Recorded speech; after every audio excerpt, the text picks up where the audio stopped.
Sir ఇప్పుడు జనరల్గా మనం అప్పటి వరకు ఒక ఏరియాలో ఉంటారు, మీరు ఒక ఏరియాలో ఉంటారు అంటే రాజమండ్రి, మనకు అంతగా ఆలోచన విధానం వేరు ఉంటుంది. బట్ ఇండియన్ ఆర్మీలో మీరు జాయిన్ అయ్యాక అప్పుడు థాట్స్ ఎలా ఉన్నాయి, బిఫోర్ థాట్స్ ఎలా ఉన్నాయి, ఎంత స్ట్రాంగ్ అయ్యారు? యా, ఒక రకంగా చెప్పాలి అంటే before joining I was very soft natured, very soft.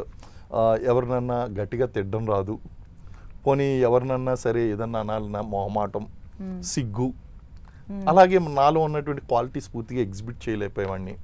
ఉండేవి చాలా క్వాలిటీస్ ఉండేవి, కానీ అది ఒక ప్రాపర్ ఆర్గనైజర్ ఫ్యాషన్లో ఎగ్జిబిట్ చేయలేకపోయేవాళ్ళం. కానీ ఒక్కసారిగా even this situation was like this, complete ట్రైనింగ్లో మా పేరెంట్సే నన్ను రికగ్నైజ్ చేయడం చాలా కష్టం ఉంది. నాట్ ఫిజికల్లీ, యాటిట్యూడ్ వైజ్ ఏంటి ఇంత చేంజ్ వచ్చింది వీళ్ళు అనేటువంటిది. అంటే ఒక్కసారిగా మనలో ఉన్నటువంటి బ్యాడ్ క్వాలిటీస్ అన్నీ కూడా తీసేస్తారండి. అంటే బ్యాడ్ క్వాలిటీస్ అంటే ఎలాంటిదంటే సిగ్గు, మొహమాటం, బిడియం, లేకపోతే సరిగ్గా మాట్లాడలేకపోవడం, ఇటువంటివన్నీ తీసేస్తారండి. ఆటోమేటిక్గా మనకు ఉంటుంది. ఇంకా లోపల ఎక్కడో కొన్ని క్వాలిటీస్ ఉంటూ ఉంటాయి, వాటిని అన్ని తీసేస్తూ ఉంటారు.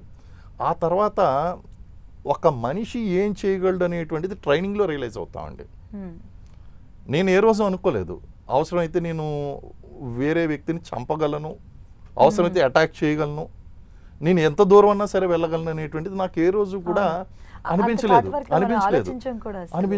కానీ ఒకసారి ట్రైనింగ్ పూర్తయిన తర్వాత మనలో ఎంత చేంజ్ వస్తుంది అంటే, ఏంటి నేనైనా ఇలా ప్రవర్తించింది, ఏంటి నేనైనా ఈ పని చేసింది అనేటువంటి ఒక డిఫరెంట్, అది ఆ టైంకి వచ్చేస్తుంది అంతే అండి. ఇప్పుడు అసంకల్పిత ప్రతీకార చర్య అంటారు, అంటే ఆటోమేటిక్గా జరిగిపోతాయి కొన్ని. ఏంటి మన కన్ను మూసి కన్ను తెరిచి లోపల మనం యాక్ట్ చేసేస్తాం అంతే అండి. దానికి పర్ఫెక్ట్ ఎగ్జాంపుల్ ఏంటి అంటే, నాకు కనీసం ఎవరిని తిట్టడం కూడా రాదు. ఒకవేళ ఎవరిని గట్టిగా కసుకుంటే చాలా తప్పు అన్నట్టు భావించేవాడిని. అంత సాఫ్ట్గా ఉన్నటువంటి వాడిని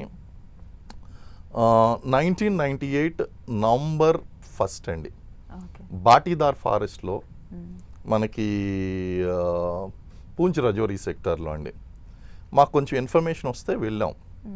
వెళ్తే yes, there was a moment of militants, Hizbul ముజాహిద్దీన్కి చెందినటువంటి మిలిటెంట్స్. వెంటనే ఏం చేశారంటే, అప్పుడే నేను జాయిన్ అయ్యి కమిషన్ పూర్తి చేసుకుని just that was my 4th day of my service.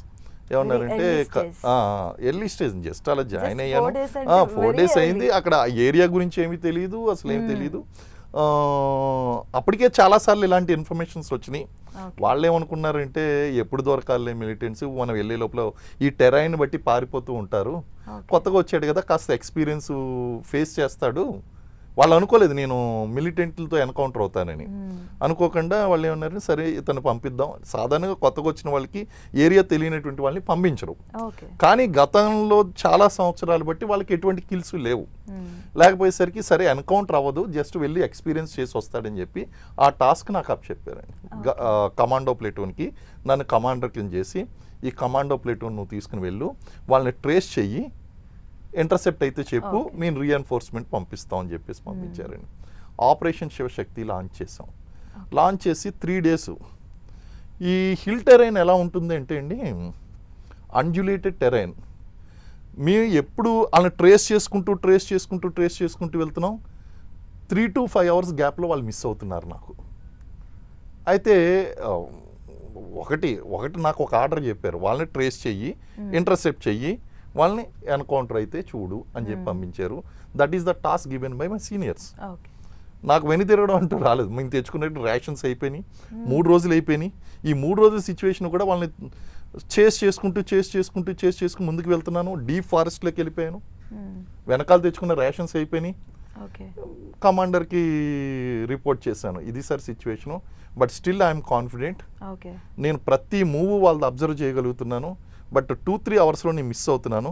ఈ గ్యాప్ కవర్ చేసుకుంటే వాళ్ళతో ఖచ్చితంగా నాకు దొరికేస్తారు సార్ అని చెప్తే, సర్లే ఇన్ని సంవత్సరాలు బట్టి జరిగింది, ఇప్పుడు ఏం జరిగింది, ఇప్పటికే 3 days అయిపోయింది, ర్యాషన్స్ అయిపోయినాయి, it is very risky thing to move ahead, ఇంక ముందుకు వెళ్ళకు, నువ్వు వచ్చేసే అని చెప్పేసి నాకు ఆర్డర్స్ ఇచ్చేసారు. కానీ అక్కడ ఒక సంఘటన జరిగిందండి. ఆ సంఘటన జరిగిన తర్వాత వెనక రాబుద్ది అవ్వలేదు నాకు. కారణం ఏంటంటే, ఆ థిక్ ఫారెస్ట్లో మేము వెళ్ళడానికి ఇలా చేస్ చేసుకుంటూ వెళ్తున్నటువంటి ఫారెస్ట్లో ఒక 3 లేడీసు నెత్తి మీద బుట్టలు పెట్టుకుని అవతల నుంచి ఫారెస్ట్ నుంచి బయటకు వస్తున్నారు. Okay. This is a major indication అండి. వెంటనే నా బ్రెయిన్ కొంచెం ఆటోమేటిక్గా కొంచెం మ్యాపింగ్ చేసింది. ఓహో, బహుశా ఇక్కడ ఎక్కడో మిలిటెంట్స్ దగ్గరలో ఉన్నారు, వాళ్ళకి ఈ విలేజ్ నుంచి ఎక్కడి నుంచి వీళ్ళు ఫుడ్ వండుకొని తీసుకుని వెళ్ళారు, మళ్ళీ తిరిగి వస్తున్నారు, వీళ్ళని పట్టుకుంటే కనుక వాళ్ళ ఇన్ఫర్మేషన్ నాకు తెలుస్తుంది అనేది. ఇట్స్ ఎ మేజర్ లీడ్ అండి అటువంటి టైంలో. వెంటనే ఏం చేసామంటే ఆ లేడీస్ని ఆపి అడిగాం, చూడండి అమ్మా, we are not harmful to you, చెప్పేసేయండి, నిజం చెప్పేసేయండి, మిమ్మల్ని అరెస్ట్ చేయడం కానీ పోలీసులకు అప్పగించడం కానీ లేకపోతే ఆర్మీ క్యాంప్కి తీసుకెళ్ళి అక్కడ అరెస్ట్ చేయడం కానీ ఏమి ఉండదు, మీరు ఇన్ఫర్మేషన్ ఇచ్చేయండి మాకు, ఎంతమంది ఎక్కడున్నారు ఏంటి అంటే, సాబ్ నా కిసికో దేకా నా కిసికో సునా. మీరు కాశ్మీర్లో ఎవరినైనా అడగండి, ఫస్ట్ డైలాగ్ ఇదే, నా కిసికో దేకా, ఎవరిని చూడలేదు, ఏమీ వినలేదు, మాకేం తెలీదు, కూర్చునైపోతా. ఇంకా ముందుకు వెళ్ళి అల్లాకి కసం, ఇంకా ముందుకు వెళ్ళి వాళ్ళు చదువుతారండి, ఆ నమాజ్ అది చదివి ఇలాకి అల్లల్లా మహమ్మద్ రసూలల్లా అని చెప్పి మరీ వాళ్ళు ఏమంటారంటే మాకేం తెలియదు అని చెప్తారు. ఇది అంతా కూడా అలవాటు అయిపోయినటువంటిది. చూసాం, ఓకే వీళ్ళ బిహేవియర్ ఇలా ఉంటుంది, చూడమ్మా నేను చెప్పంటే వాళ్ళు ఎలా అయితేనే అడ్మిట్ అయ్యారు, కానీ చాలా దూరంలో ఉన్నారు అని చెప్పారు. నమ్మలేదండి. వెంటనే ఏం చేసామంటే మేము స్ప్రెడ్ అయిపోయాం, వీళ్ళని ఇక్కడే ఉంచాం కదలనివ్వకుండా. ఆ తర్వాత మేము జస్ట్ అలా వెళ్తున్నప్పుడు ఇంకా కంప్లీట్గా కూడా మేము రెడీ అవ్వలేదండి. సరే ఆ కెమెరా ఉన్నంత డిస్టెన్స్లో అనుకోకుండా ఇలా తిరిగాను, I encountered with one of the militant అండి. ఏం చేయాలో నాకు అర్థమయ్యే విషయంలో నేను వెంటనే నా యొక్క గన్ను లేపడం, దాన్ని కాక్ చేయడం, వాడిని ఫైర్ చేసి వాడిని కొట్టేయడం, నేను పక్కకు వెళ్ళడం, నేను మళ్ళీ అక్కడ తీసుకోవడం, నా వెనకాల ఉన్న వాళ్ళు ఫైర్ ఓపెన్ చేయడం, వాళ్ళు మళ్ళీ నాకు తలకుండా వాళ్ళని ఫైర్ చేయడం, ఇది ఫైర్ అయిన తర్వాత వాళ్ళు షాక్లో ఉన్నారండి. ఇదంతా ఎన్ని నిమిషాలు జరిగింది? ఇదంతా కూడా ఫ్రాక్షన్ ఆఫ్ సెకండ్. ఈ ఓపెన్ అంటే ఆ రోజు నాకు చావుకి బ్రతుకి మధ్య ఉన్నటువంటి డిఫరెన్స్ అరసెకండ్ అండి. ఆ అరసెకండ్ డిఫరెన్స్ లో అతను ఓపెన్ చేసి ఉంటే ఫైర్, నేను చనిపోయేవాడిని, నేను ఓపెన్ చేశాను కాబట్టి అతను చనిపోయాడు.